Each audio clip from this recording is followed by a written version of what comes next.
मैं बता। नहीं ना, वहाँ तो सब कुछ बहुत अच्छा है और वहाँ सब मुझे बहुत प्यार करते हैं। मैं अमीर घर से हूँ ना, तो सब मेरा ख्याल भी बहुत रखते हैं। आपको पता है मेरे ससुराल में सब जमीन पर सोते हैं, पर उन्होंने मेरे लिए गद्दा मंगवाया।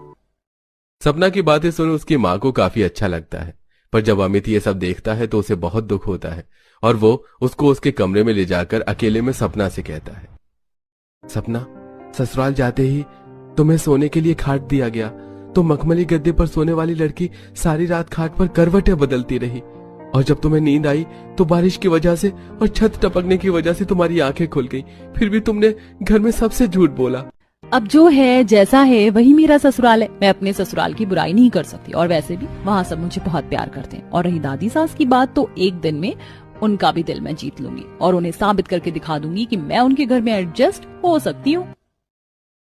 कुछ ही देर में सपना अपने पति के साथ पग फेरे की रस्म करके अपने ससुराल जाती है, जहाँ कुछ दिनों बाद उसकी पहली रसोई होती है और काजल अपनी भाभी को आंगन में ले आती है, जहाँ जमीन पर मिट्टी का चूल्हा बना होता है और सिर के ऊपर तिरपाल लगा होता है और खाना बनाने का सारा सामान और सूखी लकड़ियां दीवार के एक साइड लगी होती हैं।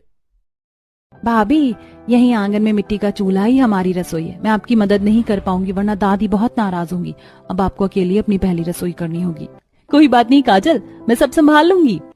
अब काजल वहां से चली जाती है और सपना सूखी लकड़ियां लेकर जैसे ही चूल्हा जलाने के लिए बैठती है, तेज आंधी तूफान चलने लगता है, जिस वजह से वो बार बार चूल्हा जलाती है और चूल्हा बुझ जाता है। तभी वहां शांति आती है।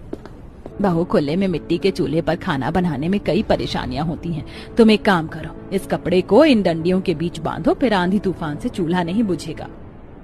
शांति के कहने पर सपना ऐसे ही करती है और खराब कपड़े से आसपास के हिस्से को कवर कर लेती है, जिससे आंधी तूफान की हवा कम आती है और सपना चूल्हा जलाती है।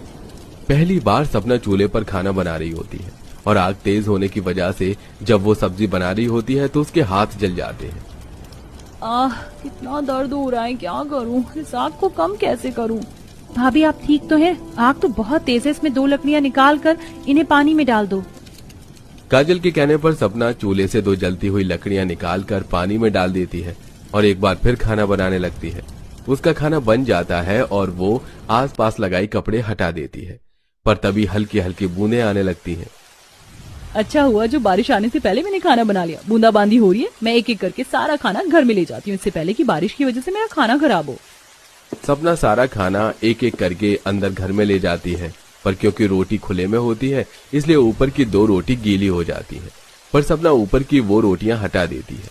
कुछ देर में जब पूरा परिवार खाने को बैठता है तो वो सभी सपना की तारीफ करते हैं।